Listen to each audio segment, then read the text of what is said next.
Bum bum bum bum bum bum bum bum bum bum bum bum. The Peter Dislike Show. Bum bum bum bum bum bum bum.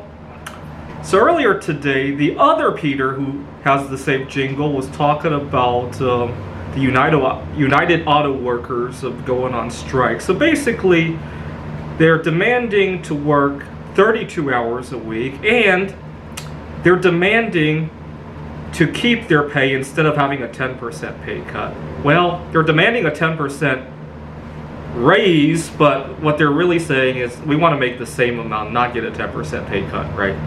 Depends on your frame of mind, right? I gotta point out something about the hours, though. I wish we didn't measure labor by hours. I really do. And I've held this sentiment most of my life, actually. I think I was in 8th or 9th grade when the idea of working 10 hours a day for 4 days came in vogue. My dad was a chemical engineer at Alcoa, the aluminum company of America, and some of his colleagues took on 10-hour days like that. But my dad didn't like that because he thought with 8-hour days it was easier to sneak out earlier, right? Nobody would care if he sneaked out after 6 hours, after 5 hours. With 10-hour days, you have more eyes watching you, right? And it just struck me as odd because it's really your output that matters. I started college part-time early in my life, and I'm like thinking to myself, gee, you know, I don't get more homework done just because I decided to pull an all-nighter, right? I had this concept that hours didn't always equal output. Now, I was working on my PhD when I picked up a couple of tutoring gigs that I found on Craigslist.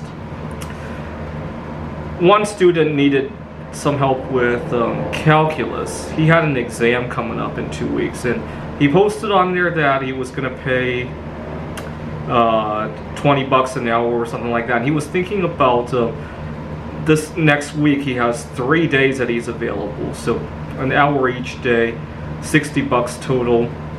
And I work with him. I think he was an undergraduate, and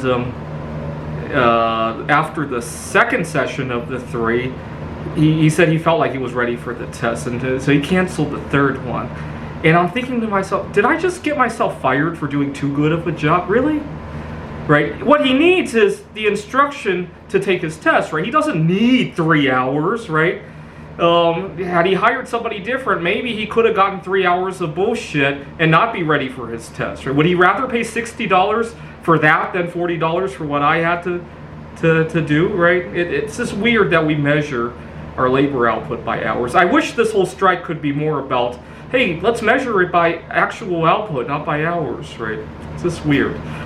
This is the Peter Dislike Show. Bum bum bum bum bum bum bum bum bum bum bum bum. The Peter Dislike Show. Bum bum bum bum bum bum bum.